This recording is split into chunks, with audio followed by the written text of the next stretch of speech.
સુરત શહેરમાં વહેલી સવારે બની આગની ઘટના। ઉધના રોડ નંબર 3 પર ડાઇંગ મિલમાં લાગી આગ। ઉદ્યોગનગર રોડ નંબર 3 ઉપર આવેલી શંકર ડાઇંગ મિલમાં બની ઘટના। સવારે 6 વાગ્યાના આસપાસ લાગી આગ। આગ લાગતા ફાયર વિભાગની 7 ગાડીઓ ઘટના સ્થળે દોડી આવી।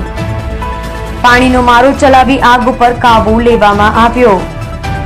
આગ કેવી રીતે લાગી તે હાલ જાણી શકાયું નથી। આગમાં કોઈ જાનહાનિ કે ઈજાના સમાચાર સામે આવ્યા નથી। જો રાજેશ મંગલી સાથે સુરત એક્સપ્રેસ ન્યૂઝ ચેનલ।